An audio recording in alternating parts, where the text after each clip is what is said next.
Alors, bonjour Farid Laroussi. Bienvenue au Conf d'Université. Alors Farid Laroussi, tu es professeur associé au département de français et d'études hispaniques et italiennes à l'Université de Colombie-Britannique au Canada. Tu étais également professeur associé au sein de la prestigieuse Université de Yale aux USA.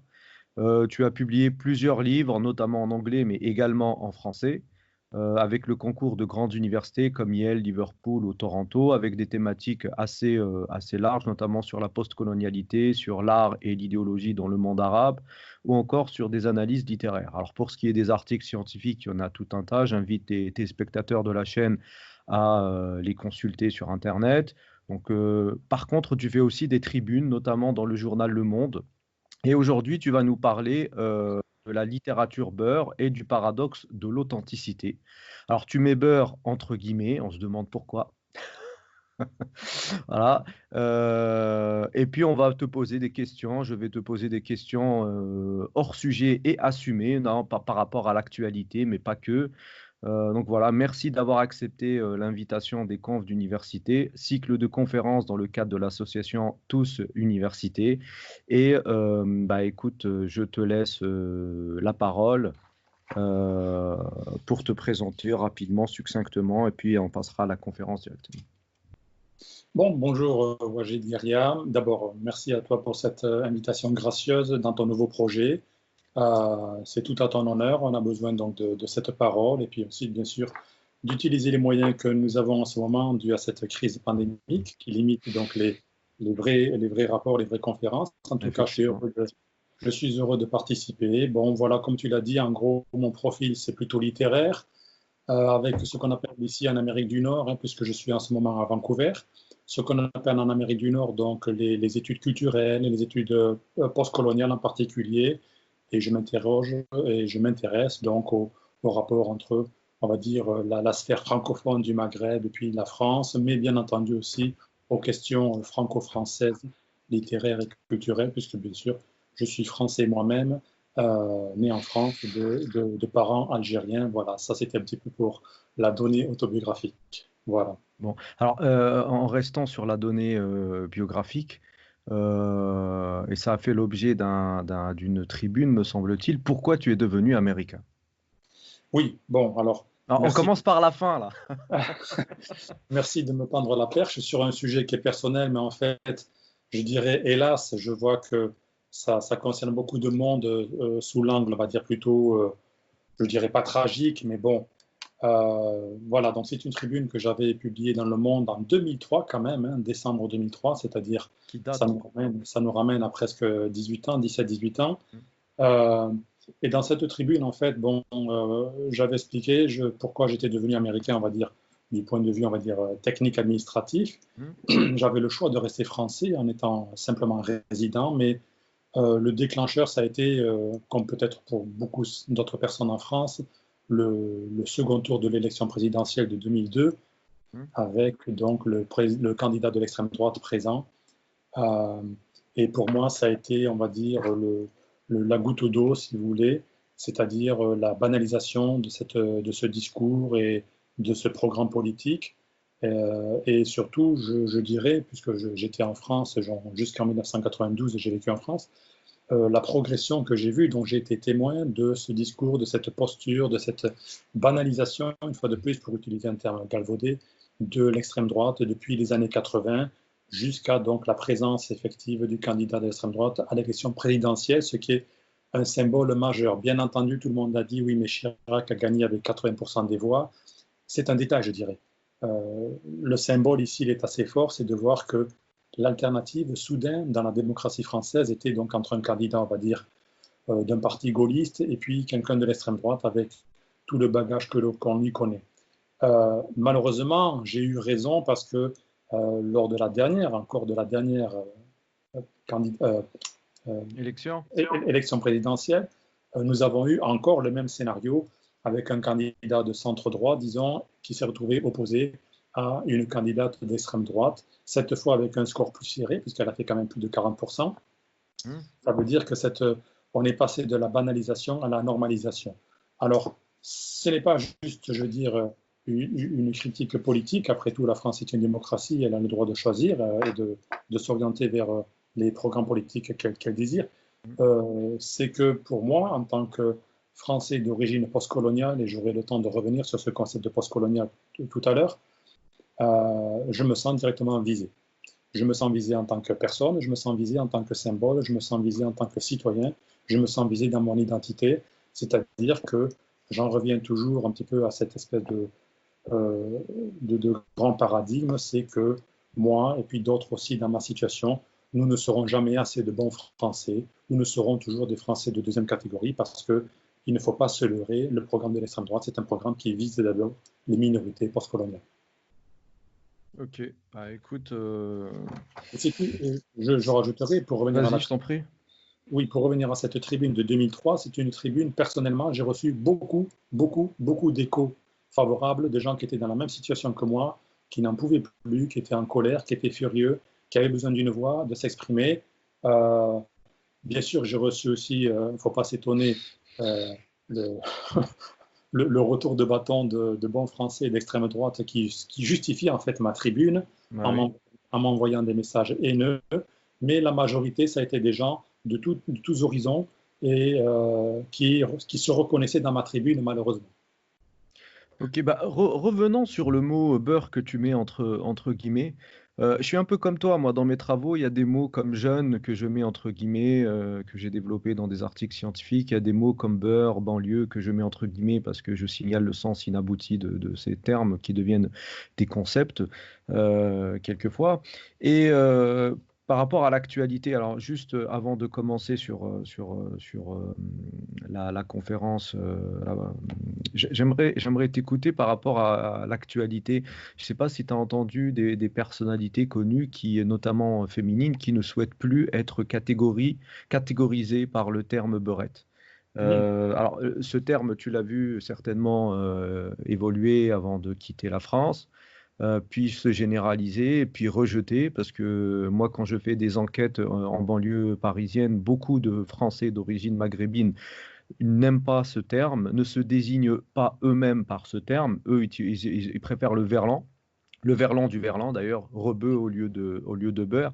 Et donc, c'est pas le même signifié, c'est pas le même signifiant, même si le radical est le même. Et qu'est-ce que tu en penses, toi, par rapport à toutes ces jeunes femmes qui ne souhaitent plus qu'on les désigne de beurette, Farid Larossi? Oui, alors, bon, le terme beurre, dans cet article en question, donc je vais parler dans un instant, c'est un terme, on va dire, qui a eu une évolution, qui est presque vivant, qui est un organisme, si tu veux. Et Aussi donc, vivant que la langue française. bien entendu, non, mais ça, c'est très bien. La France, la culture française est vivante et, comme on dit, il y a du positif, il y a du négatif, on sait très bien. Le mot beurre, donc à l'origine, bien entendu, c'est le verlan de arabe, etc. Dans les années 80, c'est un mot qui a été approprié par la minorité, justement. C'était une façon de s'étiqueter et c'était une façon aussi de rejeter un autre terme qui date, celui-là, on va dire, des années 60-70, ou même peut-être plus tôt, c'était émigré.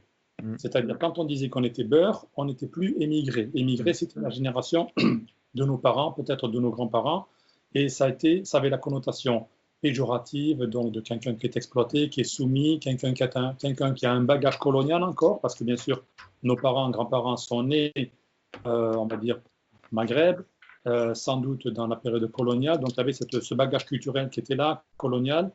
Donc, le mot beurre était là pour se détacher de cet héritage colonial des parents. Donc, beurre était opposé à émigrer, c'est la première chose.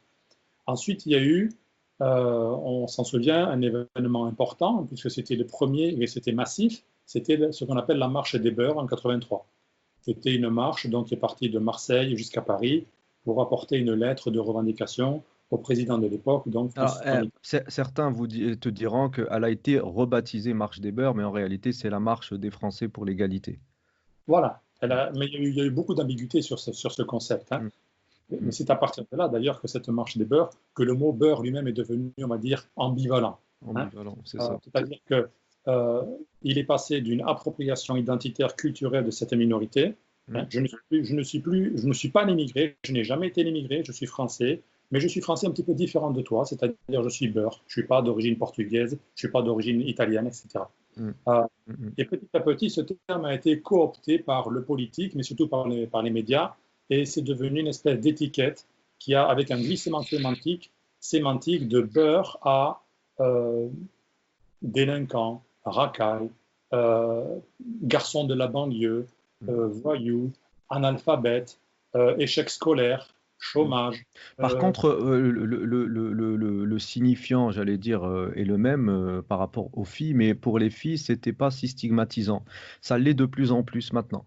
Voilà. Alors, c'est pour ça que je n'ai pas parlé des filles encore, parce que pour les filles, c'est différent. Mm. Pour les filles, il va y avoir, ou pour les femmes, hein, pour être plus respectueux, il va y avoir un autre aspect qui nous ramène à la culture coloniale, à l'idéologie coloniale, c'est ce qu'on appelle l'orientalisme, c'est-à-dire le fétiche du corps de la femme arabe.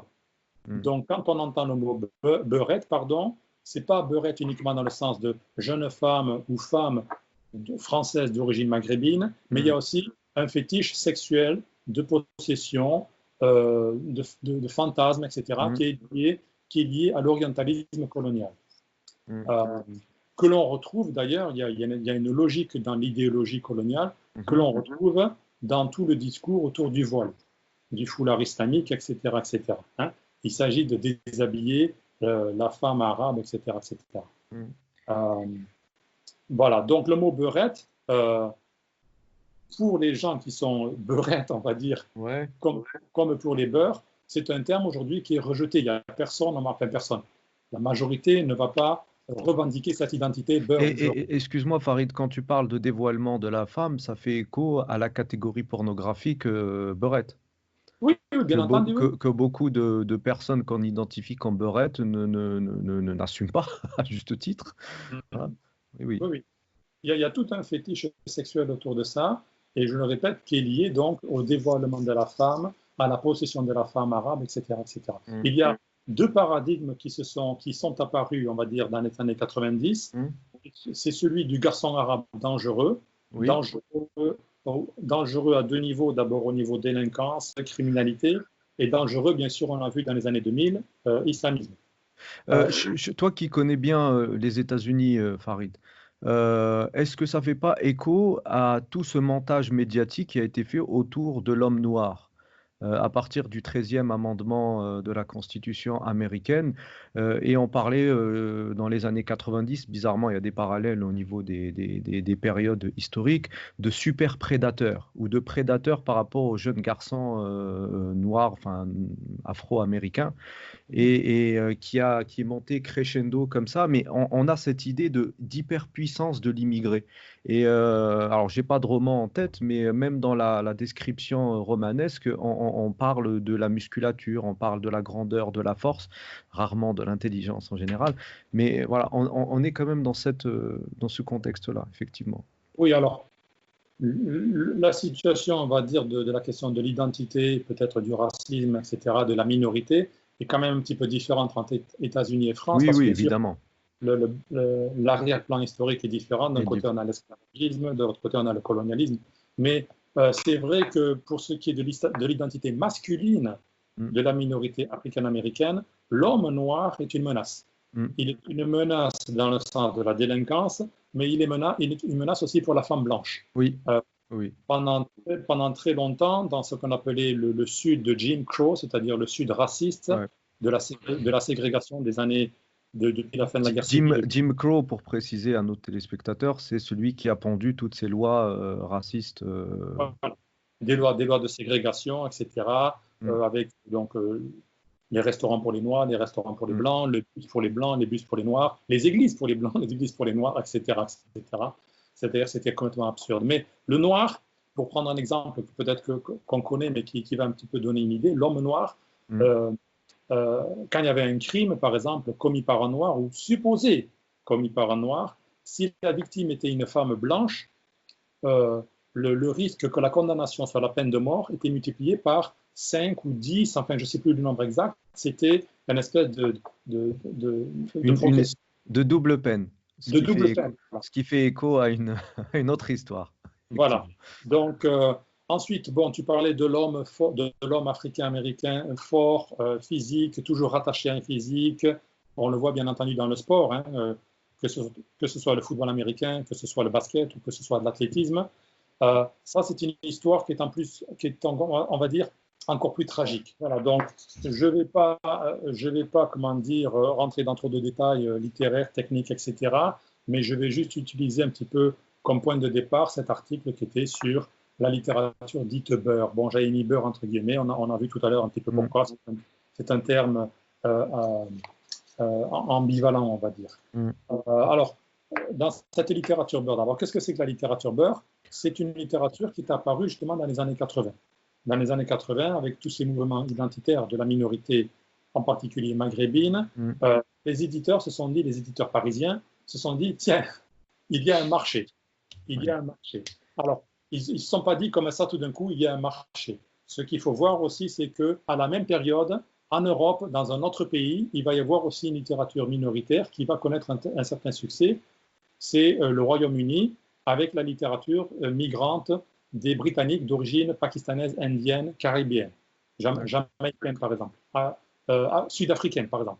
Donc cette littérature va se développer en Grande-Bretagne, une littérature minoritaire, mais qui va avoir un grand succès, qui va y avoir même des films à partir de certains romans, etc., etc. La France, les éditeurs français vont essayer de suivre le même mouvement en se disant, nous aussi, nous avons notre minorité postcoloniale, peut-être qu'elle a quelque chose à dire. Et donc, ils ont ouvert leurs portes à des nouveaux romanciers, ou en tout cas, on va dire des écrivains. Romanciers, on va voir si c'est vraiment des romanciers, à des écrivains. Et le contrat, c'est « parlez-nous de vous ». Ce n'est pas « faites de la littérature », c'est « parlez-nous de vous ». Et donc, ces romanciers vont s'engager dans la littérature dite beurre, c'est-à-dire une littérature qui va être plutôt sociologique. Donc, ça va être la littérature de la banlieue. De la biographie. Un petit voilà, peu. de la biographie, de la sociologie, des problèmes de banlieue. Et dans ces romans, malheureusement, on va retrouver tous les paradigmes, tous les problèmes sociaux, donc toutes les formes de violence, violence familiale, violence sociale, violence institutionnelle avec la police et l'école, etc., etc. Donc c'est une littérature qui va être sociologique, qui va être enfermée dans ce paradigme de la banlieue. Et du point de vue, on va dire, de la production esthétique, ça va être le degré zéro. C'est-à-dire qu'il n'y a pratiquement aucun roman qui surnage, qui soit un roman de qualité. Je ne dis pas que les prix littéraires sont un critère qui indiquerait une vraie qualité littéraire, mais la vérité, c'est qu'aucun romancier beurre, aucun roman beurre n'a reçu de prix littéraire. C'est un signe qui, en soi... Oui, mais Farid, regarde, par exemple, si tu prends les rappeurs, le rap français fait des millions de ventes en termes de singles et d'albums, et pourtant, si tu regardes bien, très peu de rappeurs ont eu de victoire de la musique. Est-ce que ça signifie pour autant que le rap de ces jeunes d'origine XY, comme on aime à les appeler, serait dénué d'authenticité, enfin, d'esthétisme? Est-ce que si on pouvait faire le parallélisme avec le rap, parce que finalement, en lisant tes travaux, je me rends compte qu'il y a quand même il y a un lien assez fort entre l'histoire du rap et l'histoire de la littérature, et par la suite l'histoire du stand-up aussi, parce que finalement, quand on regarde le stand-up, on est sur cette lignée biographique, sociologique, etc., qui des fois devient un peu pathétique, mais voilà. Oui. Alors, justement, c'est ce que j'allais dire dans la deuxième partie de mon... excuse-moi. Mais oui, la musique, il y a la littérature beurre, si vous voulez, va accoucher de trois autres formes esthétiques, ou en tout cas artistiques. C'est le cinéma, la musique hip-hop ou rap, comme on veut, et justement le stand-up. Mais sans la littérature beurre, il n'y a pas ça. Il n'y a pas les trois autres évolutions, si tu veux. Donc, mais cette littérature beurre a quand même des problèmes. C'est qu'elle a été enfermée dans cette identité de la banlieue, avec ses problèmes, etc. Mais du point de vue esthétique, ou de ce qu'on appelle la littéralité, ça reste très faible comme littérature. C'est une littérature aussi qui va rester enfermée dans le monde du roman. Il y a très peu de théâtre beurre, il y a très peu de poésie beurre. Alors pourquoi c'est important que ce soit le roman? Parce que le roman, c'est, on va dire, l'objet bourgeois par définition de la culture française. Je répète, le roman, c'est l'objet bourgeois de la culture française. C'est ce qui établit la culture française. Donc, en s'associant à ce mode d'expression qui est le romancier beurre va s'intégrer, va évoluer, va rentrer dans cette sphère de l'embourgeoisement. D'ailleurs, on va avoir le terme que tu connais de beurgeois. Hein, le beurgeois. Voilà. Bon.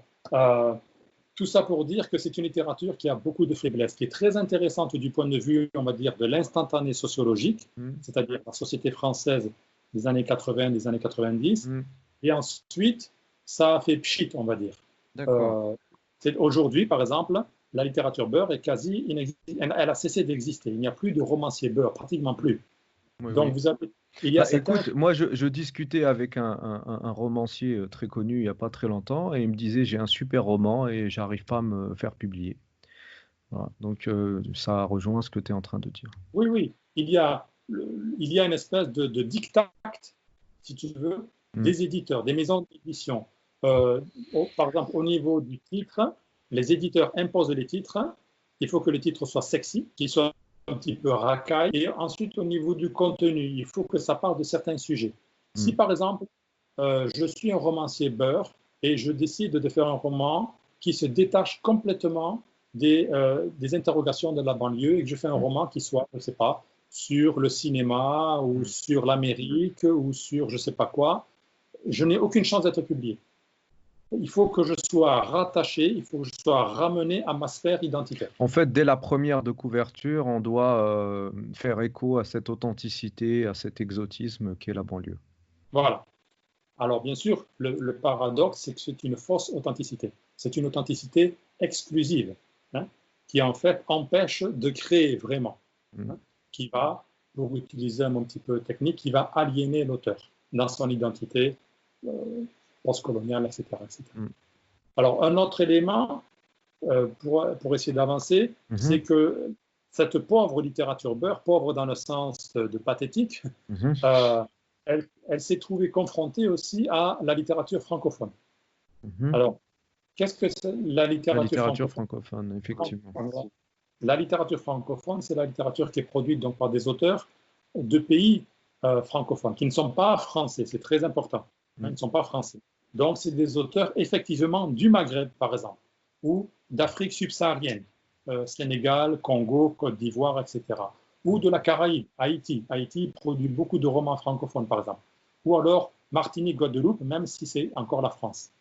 Voilà, donc il va y avoir cette espèce de double punition pour les beurs. Ils ne sont pas vraiment le roman français et ils sont coincés avec le roman francophone, qui est une autre forme d'expression de l'identité postcoloniale. Donc, pour le roman beurre, il y a d'abord la question de la voix, de trouver sa voix et de trouver sa place. Mais excuse-moi Farid, est-ce que, pour aller un peu plus loin dans ma réflexion à moi, est-ce qu'elle est pauvre parce que les auteurs sont démunis sur un plan littéraire, ou est-ce qu'elle est pauvre parce que l'auteur est contraint de servir ce plat à un public potentiel et à des éditeurs potentiels? Voilà, les deux. Les deux. D'accord. Les deux, c'est-à-dire que il y a cette injonction de faire une certaine littérature, donc ils sont aliénés, et aussi, il faut dire la vérité, c'est-à-dire que c'est une littérature, du point de vue, comme je disais tout à l'heure, esthétique, dans sa littéralité, qui n'est pas de la grande littérature. Hein, ce n'est pas de la grande littérature. Faut le... qui se retrouve un petit peu coincé là-dedans, et comme j'ai dit, la conséquence, c'est que cette littérature a fini par s'essouffler, par disparaître. Aujourd'hui, dans les années 2000, il n'y a pratiquement plus de littérature beurre. Voilà, ce que je voulais dire aussi, donc, que la littérature beurre, un autre problème aussi, c'est que par rapport à la littérature francophone, elle échappe à ce qu'on appelle l'appareil théorique postcolonial. L'appareil théorique postcolonial, c'est un appareil qui définit un petit peu l'origine du discours, la source du discours, la critique du discours, la voie du discours, les conditions du discours. Bon, par exemple, pour prendre juste deux exemples de concepts francophones, postcoloniaux, pardon, le concept de hybridité. Oui. Le concept de hybridité, c'est un concept qui signifie en gros que les cultures se mélangent et produisent quelque chose de neuf. Donc, ce n'est pas 1 plus 1 égale 2, c'est 1 plus 1 égale 3. C'est-à-dire, je prends le français et je prends le sénégalais, ça donne quelque chose de différent, qui n'est pas français, qui n'est pas sénégalais, mais qui est différent.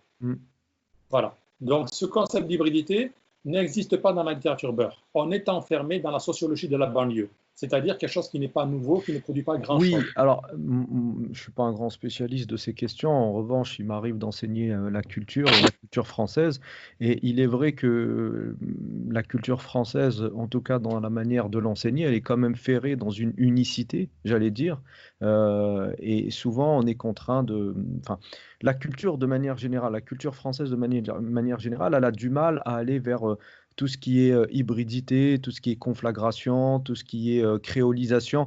En fait, la culture, malheureusement, telle qu'elle est reçue et telle qu'elle est transmise, euh, elle n'est pas dans cette, comment dire, elle a du mal à aller vers cette ouverture, cette interculturalité. Voilà, pour faire vite. Et donc, comme bah, ces auteurs ont baigné dans cette culture unique et comme maîtrisant la langue française souvent dans un marasme peut-être culturel, etc., et voulant prouver une certaine identité, bah, ils ont du mal à en sortir. Alors, ça pose des miroirs si renvoie une image de la culture. Parce que, qu'on le veuille ou pas, la littérature beurre, elle est quand même française, bien entendu. C'est pas francophone, comme je dis tout à l'heure. C'est pas francophone. Alors, ça pose deux problèmes. Ici, c'est d'abord le problème de l'insularité culturelle française. Hein. Par définition, la culture française se croit différente et supérieure des autres. C'est quelque chose qui date du XVIIIe siècle. C'est pas nouveau. Hein. Et l'autre élément, Alors, c'est... quand tu dis se croit, ça veut dire, c'est la fameuse exception culturelle, c'est ça? Oui, oui, c'est ça, bien entendu. Hein. Les Français sont très fiers de dire, par exemple, nous sommes le pays qui a reçu le plus grand prix Nobel, le plus grand nombre de prix Nobel de littérature. C'est D'accord. vrai. La France a reçu à ce jour 18 prix Nobel de littérature. C'est de très loin le plus grand nombre. Hein. Donc ça vient justifier, tous ces éléments viennent justifier. Par exemple, aux États-Unis, à part l'espagnol, dans l'université, la langue étrangère numéro un, c'est le français. Hein. Alors que je te garantis qu'aux États-Unis, tu peux aller dans n'importe quelle ville, personne ne parle français. Dans n'importe quel endroit, dans n'importe quel milieu professionnel, personne ne parle français. Mais à l'université, on va apprendre le français. Pour quelle raison?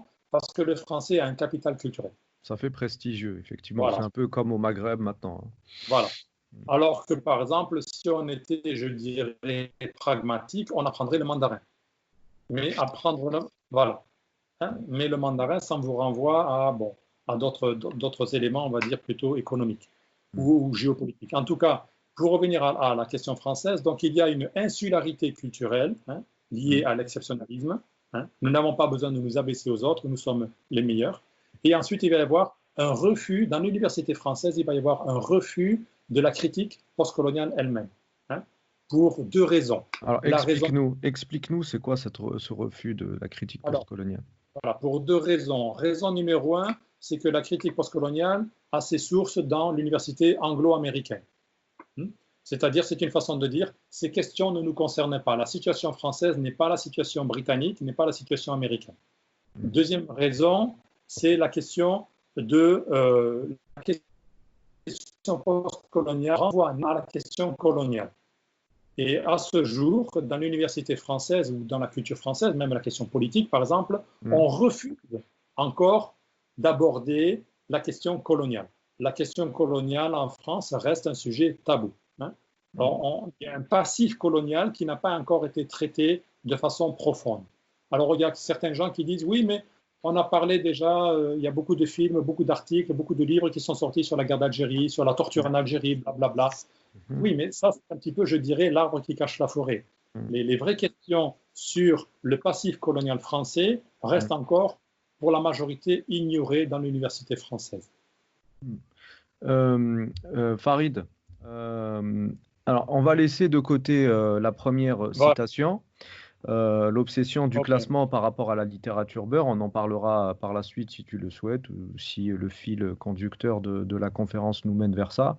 Je voulais plus qu'on regarde ensemble ce petit couplet d'un rappeur nommé Rossé, qui lui est l'incarnation de cette hybridité, de cette conflagration, puisqu'il est à la fois algérien et français, juif et musulman. Il a vécu en France, il a vécu en Algérie. Et il a une certaine vision de la culture française. Alors, c'est un rappeur qu'on n'entend pas beaucoup, malheureusement, dans les médias mainstream, mais il donne sa définition de la culture qui rejoint ce que je te disais tout à l'heure par rapport à la culture que ces poètes, enfin, ces auteurs ont connue, et à cette idée de mouvance de la culture. Alors, qu'est-ce que tu en penses? Alors, je te fais rebrousser chemin un petit peu. Mais j'aimerais avoir ton avis sur ça, sur Donc, ce. sur la deuxième citation, C'est ça. en gros, ça signifie ici que, bien sûr, l'égalité ne fonctionne pas ou qu'en fait, il y a des gens qui sont plus égaux que d'autres, mais aussi que la culture trouve toujours une voie. Voilà, la culture trouve toujours une issue parce que on a besoin de s'exprimer, parce qu'il y a une pression sociale et que la culture fait partie de la société. La culture n'est pas un objet étranger comme ça. La culture est dans la société, elle est vivante. Donc, tout à l'heure, je parlais de la littérature beurre qui a un petit peu échoué, par exemple, qui a disparu presque aujourd'hui. Mais en fait, le mouvement, l'impulsion est toujours là. Et comme je disais tout à l'heure, elle est apparue à travers trois formes artistiques, on va dire. Le cinéma beurre, qui est peut-être pas le plus grand cinéma, on va dire. La musique hip-hop, rap, et le stand-up, bien entendu. Et comme par hasard, les trois sont apparus presque au même moment, pardon, à la fin des années 90, au début des années 2000. Voilà. C'est-à-dire que quand un mouvement esthétique tend à s'effondrer, à s'essouffler, il y en a d'autres qui vont prendre la relève. Voilà. Alors, ces trois formes esthétiques, cinéma, musique, hip-hop et stand-up, tous les trois sont différents, bien entendu. Hein. Ces trois formes différentes d'expression. Pour le cinéma, je dirais, c'est celui qui est en fait le plus près de la littérature beurre. C'est-à-dire que les producteurs, les réalisateurs se sont dit peut-être qu'il y a un filon ici. On va faire comme les Américains avec les acteurs noirs, comme les Britanniques avec le cinéma indien, etc. Nous aussi, on va faire notre cinéma de la minorité avec ces histoires de beurre, de banlieue, etc. Ce cinéma lui-même a pris deux voies. La voie de la comédie, le cinéma beurre de la comédie, où on se moque, c'est joyeux, tout le monde s'amuse dans la banlieue. C'est un petit peu du Louis de Funès dans la banlieue, si tu veux. Hein. C'est le gros burlesque. Et le cinéma de la banlieue, de cinéma beurre, c'est le cinéma avec les clichés. C'est-à-dire le beurre trafiquant de drogue, le beurre islamique, le beurre avec des armes illégales, le beurre qui va tuer du flic, qui veut tuer du flic. Bon, le beurre, bien entendu, misogyne, hein, avec les femmes qui doivent être à leur place, etc., etc. Hein, voilà. Donc, c'est pour ça que je disais que le cinéma beurre, c'est celui qui est le plus près de la littérature beurre, dans le sens où il recycle des clichés. La musique hip-hop, là aussi, c'est celle qui, en fait, nous ramène le plus à un rapport d'identité avec la culture africaine-américaine.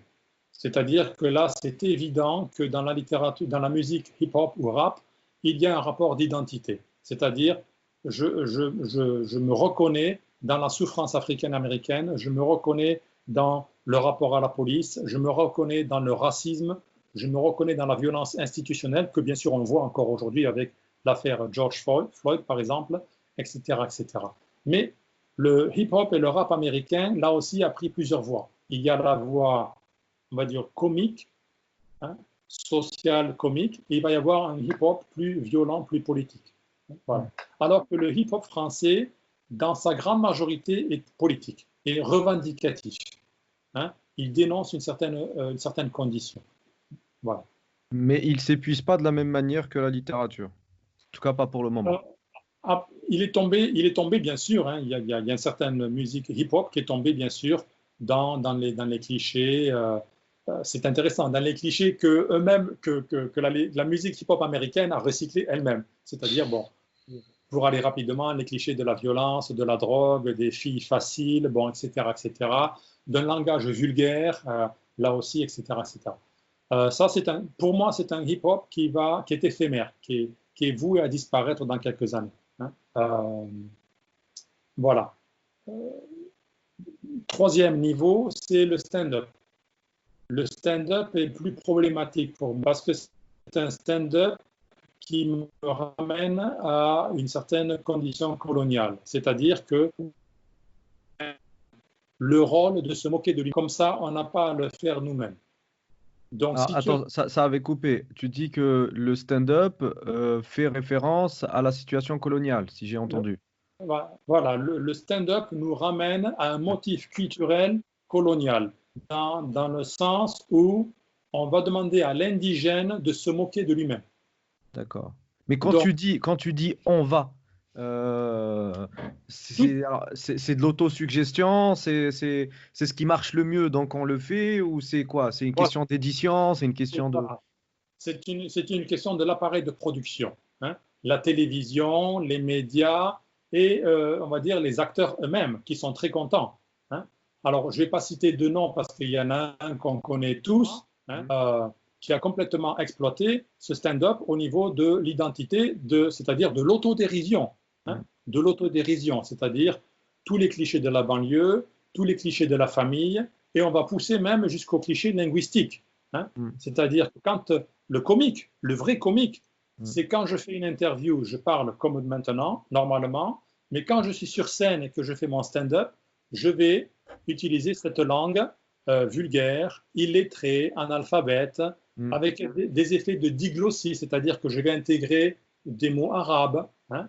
Donc, dans mon interview, quand je parle, je vais dire, par exemple, oui, je suis contre le racisme, etc., blablabla. Et quand je suis sur scène, je vais dire, ah, wallah, je t'assure, etc. Donc, c'est ça le vrai comique. C'est ce jeu, ce glissement identitaire. C'est pas ce que l'acteur raconte, c'est le glissement identitaire qui est comique en soi. Et on le voit très La diglossie, ce que tu es en train de décrire là, c'est très juste. C'est un effet de rapport très conflictuel tourné en dérision. Voilà, hein. C'est l'autodérision. C'est-à-dire que si tu as un acteur français de souche, hein, Jean-Pierre, Patrick, etc., qui va parler comme les gens de banlieue, d'origine maghrébine ou d'origine africaine, c'est quoi? C'est du racisme, hein. On l'a vu par exemple dans les années 80 avec, comment il s'appelait cet acteur-là qui imitait les Noirs, qui est blanc? Michel Leb. Michel Leb, voilà, hein. Aujourd'hui, tout le monde est d'accord, c'est du racisme, hein. Ça faisait rire beaucoup, hein, les bourgeois, mais c'est du racisme. Voilà. Mais si on prend un sujet de la banlieue et que lui-même va se lancer dans ce discours qui vient de l'autre, c'est du stand-up, c'est de la comédie, etc., etc. Bon, il y a un phénomène du point de vue du spectateur, il y a un phénomène aussi de reconnaissance identitaire. Quand on voit qui est-ce qui va au spectacle de ces gens-là, essentiellement, c'est des gens de la banlieue, hein. Il y a un phénomène de revendication identitaire, mais c'est très, très, très problématique. Au niveau identitaire, tu veux dire? Bien sûr. Ou problématique de manière générale? De manière générale, de manière générale.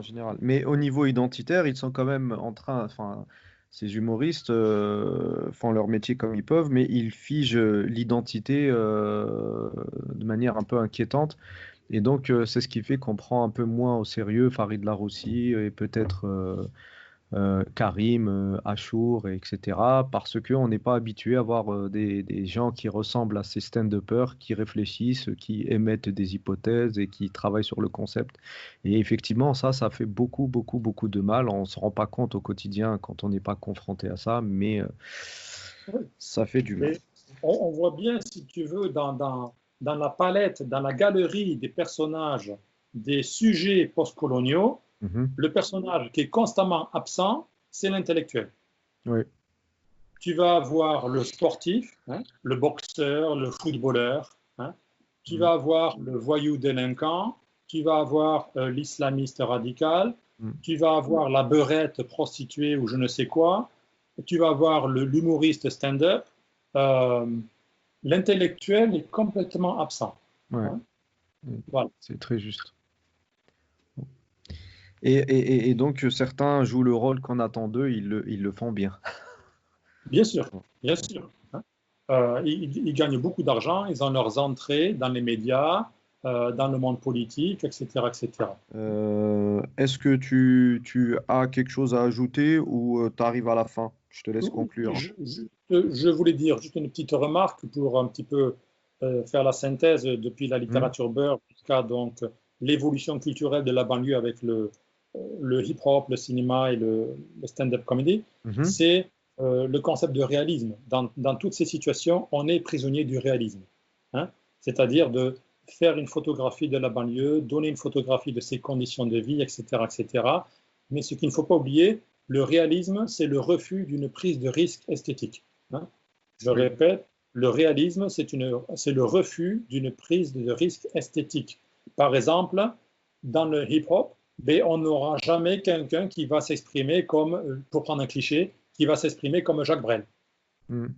Quelqu'un qui va faire un effort de langue française, qui va faire un effort de composition musicale. Et tu fais bien de le dire, parce que Rosset, dont je t'ai présenté les petites lignes, Rosset fait référence dans ses écrits, enfin dans ses textes, à l'habitus de Bourdieu, par exemple, mais il parle d'identité, etc. Et c'est l'un des plus grands rappeurs français, à mon sens, francophone même, et c'est celui qu'on entend le moins dans les médias. Voilà. Donc, il a pris ce risque esthétique dont tu parles, mais ça ne lui a pas réussi au niveau commercial. Bien entendu, oui. Oui. On est, une fois de plus, hein, le réalisme nous ramène à un autre concept, c'est celui de l'aliénation. On est enfermé dans cette identité, dans cette injonction identitaire. Oui, c'est une injonction identitaire, effectivement. Voilà. Si, par exemple, vous êtes un humoriste stand-up comédie et que vous faites un sketch sur les gilets jaunes, ça ne va pas marcher. Ça passe pas. Ça passe pas, non, non. Il faut faire un sketch sur mon père analphabète, ma mère un petit peu femme de ménage, oui. etc., etc. Bon, voilà. Oui, oui, oui. Et effectivement, tout ça aura un impact sur toutes les personnes qui ressemblent à ce stand-upper, parce que malheureusement, on ne reconnaît pas les lobbies en France, on ne reconnaît pas les communautés, mais malheureusement, on les considère en tant que tels. Et puis, on ne peut pas empêcher la mémoire discursive. Ça veut dire que certains mots font écho à d'autres dans ma tête. Et c'est ce qui fait que, par exemple, si il y a des mots des idées qui ne nécessitent pas beaucoup d'explications et d'autres qui en nécessitent beaucoup, c'est lié à notre mémoire discursive. Et donc, quand on a des stand-uppers qui, au bout de 15-20 ans d'autodérision, ça devient figé dans la roche, je ne sais pas si on peut le dire ainsi, effectivement, c'est très difficile pour ceux qui sont derrière de percer dans des domaines complètement différents et de s'affirmer en tant que Français et pas forcément en tant que personne issue de la banlieue. Ouais. Voilà, donc l'alignation, comme je disais tout à l'heure, nous ramène, si tu veux, à un autre concept, c'est celui de mémoire collective. Hein. Oui. On est prisonnier de la mémoire collective, c'est-à-dire que l'humoriste, le rappeur, le réalisateur de film doit pomper, doit approprier son matériau culturel, créatif dans cette mémoire collective. On doit se reconnaître. Hein. Voilà. Ouais. Il ne peut pas y avoir, si tu veux, de vraie identité créatrice individuelle. Hein. Et là, il y a un problème aussi profond qui se pose, c'est l'écriture de l'histoire de ces Français issus de l'immigration, dont moi et toi, d'ailleurs plus toi que moi, l'histoire, elle n'est pas écrite, parce que elle est faussée par tous ces biais médiatiques, culturels, esthétiques, qui n'en sont pas toujours. Et donc l'histoire, elle n'est pas écrite, elle n'est pas rédigée. Et, je dirais même, pour aller dans ce sens-là, non seulement l'histoire n'est pas écrite, mais numéro 1, il n'y a personne pour l'écrire. Et numéro 2, on est dans un présent qui dure. On est dans un présent qui dure. Pour prendre un exemple, tout à l'heure en commençant, j'ai parlé de émigrés. Il y a encore des gens aujourd'hui qui considèrent que les Français de conditions postcoloniales sont des immigrés. Oui. Avec des commentaires qu'on entend toujours qui sont bien sûr complètement ridicules. Je ne parle pas du racisme, mais c'est par exemple « rentre chez toi ». Oui, on l'a tous entendu au moins une fois quand on est un peu basané, effectivement. Alors, c'est où oui, c'est un peu compliqué. Bon, moi, je veux bien rentrer à Toulouse, mais bon. Voilà, donc, c'est-à-dire que non seulement nous n'avons pas d'histoire, mais nous sommes prisonniers d'un présent qui dure. c'est ça qui est important, avec des identités, par exemple, avec des concepts identitaires mouvants, immigrés, beurre, racaille, islamiste, mais tout ça, c'est la même sphère, hein. Il n'y a pas de distinction.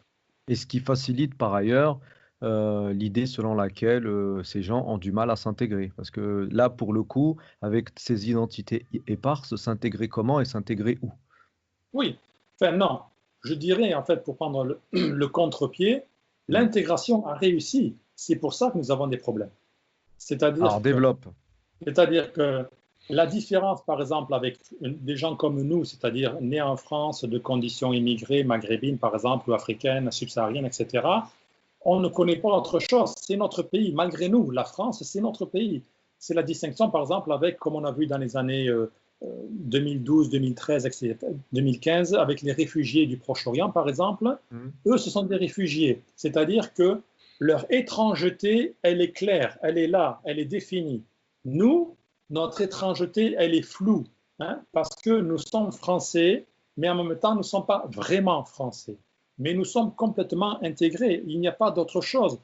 L'exemple que je donne toujours à des gens qui veulent bien m'écouter, c'est que quand nous allons, entre guillemets, quand nous allons en vacances au Maghreb, le Maghreb, c'est un pays. Je ne connais pas de Français d'origine maghrébine qui sont contents de vivre, qui seraient contents de vivre au Maghreb. On leur dirait, OK, maintenant tu vas t'installer, ton nouveau pays c'est le Maroc, l'Algérie, la Tunisie. La majorité dirait, mais tu es fou ou quoi? Hein? Ça serait euh, compliqué, voilà. notamment au niveau linguistique, niveau culturel, identitaire, etc. Il n'y a aucun repère, il n'y a aucun repère linguistique, culturel, etc. Donc, je dis au contraire, c'est que parce que nous sommes très bien intégrés, nous posons problème. Nous sommes, si vous voulez, pour prendre une image religieuse, Mhm. nous sommes l'épine dans le côté, l'épine qu'il y a dans le corps et qui un petit peu. C'est pas mortel, mais ça Alors, vous ça dérange, a cette coupé. épine dans le côté. Tu disais, nous sommes l'épine.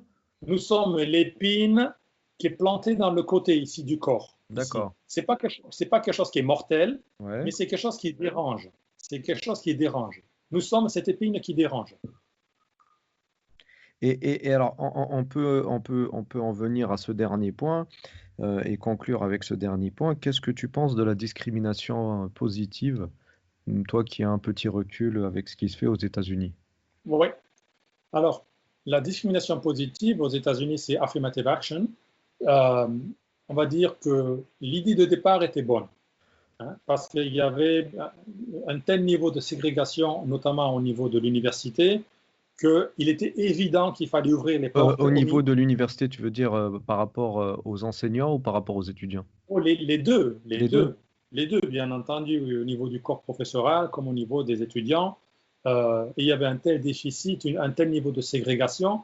Par exemple, moi j'ai été étudiant à l'Université de Virginie, qui a été fondée en 1819. Hmm. Hein, fondée en 1819, le premier étudiant noir admis à l'Université de Virginie, c'est 1962. Ah ouais, quand même. Effectivement, Hein, ça fait. voilà. Hein. Donc, la discrimination positive, elle, aux États-Unis, bien entendu, elle était nécessaire.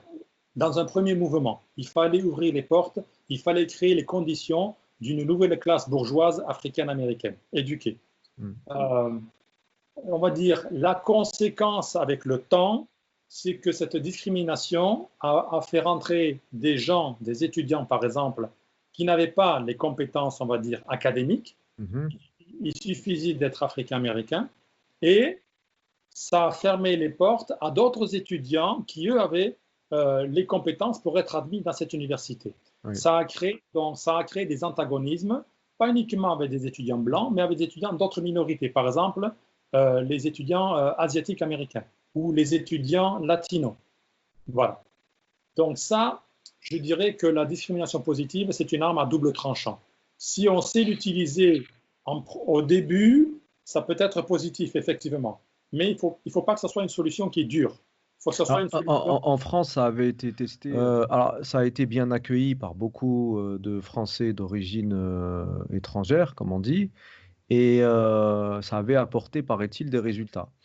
Moi, je pense que, mon avis personnel, je pense que c'était forcément positif. Ça ne peut pas être autrement que positif. Mais toi, qu'est-ce que tu en penses avec ton regard Oui, depuis 8000 kilomètres de l'autre côté de l'océan? non, mais pour rester sur la France, je vais prendre un autre exemple qui, à mon avis, est positif, c'est Mhm. Sciences Po. C'est Sciences, Sciences Sciences Po. Po, oui, Sciences Po. Sciences Po a ouvert ses portes à des Mhm. étudiants qui viennent, on va dire, de conditions défavorisées, essentiellement de, entre guillemets, les quartiers difficiles. Là aussi, je Mhm. pense qu'il y aurait toute une émission à faire sur la terminologie pour parler des quartiers. Alors, on l'a déjà abordé dans une des conférences Ah, avec d'accord. avec un géographe spécialisé dans ces questions.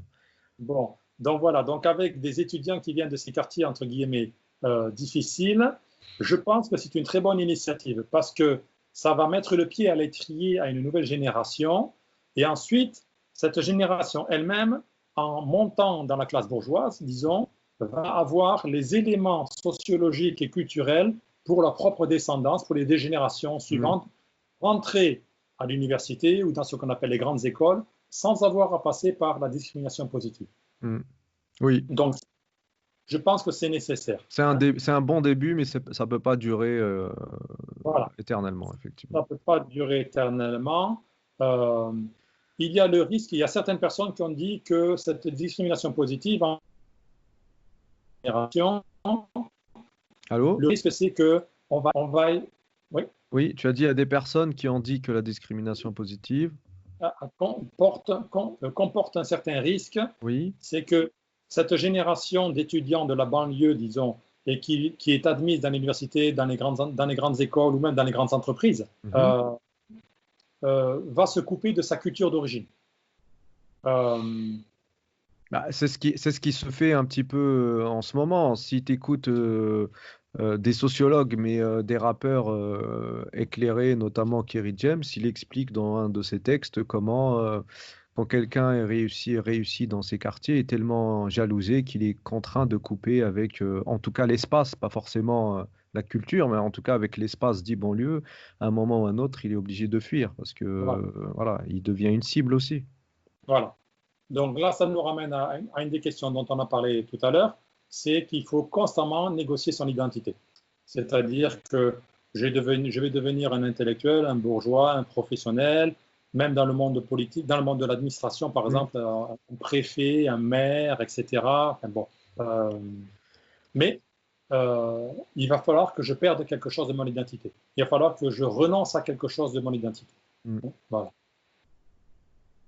Mais pour revenir à ta question, la discrimination positive, elle est bonne au début, mais il ne faut pas que ce soit une solution qui dure. Bon, mais je pense qu'elle n'a pas duré assez longtemps pour pouvoir l'évaluer en France. Non, non, en France, Ouais. non. Elle n'a pas été. Voilà. En Oui, France, on en est resté au stade expérimental. oui. Voilà.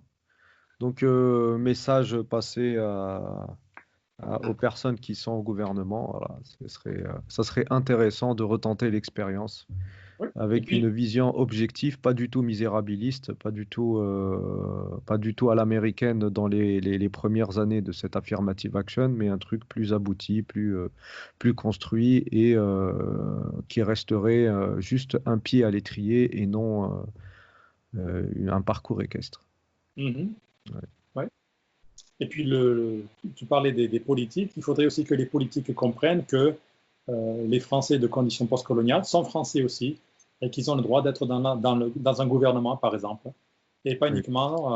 pas uniquement sur les questions d'immigration, sur les questions de politique de la ville, sur les questions de l'outre-mer, etc., etc. Hein, qu'on Mm. peut être français d'origine maghrébine, africaine, asiatique, et être un très bon ministre des Affaires étrangères, ministre de la Défense, ministre de la Santé, etc., etc. Voilà. Oui, oui, oui. Bon, bah écoute, je te remercie beaucoup, beaucoup pour le temps que tu as passé avec nous. Tu reviens quand tu veux pour bah, un autre débat, une autre conférence interactive. Je te dis à très bientôt, Farid, et puis voilà, prends soin de toi. Eh bien, merci à toi pour cette invitation. Hein. Et puis, bonne chance pour ton pour cette très belle initiative qui donne la parole à des gens qui souvent ne l'ont pas. Et puis, je serai ravi de revenir et de pouvoir contribuer à ta très grande conversation sur des sujets très importants. Merci beaucoup. Au Voilà. revoir. Allez, au revoir.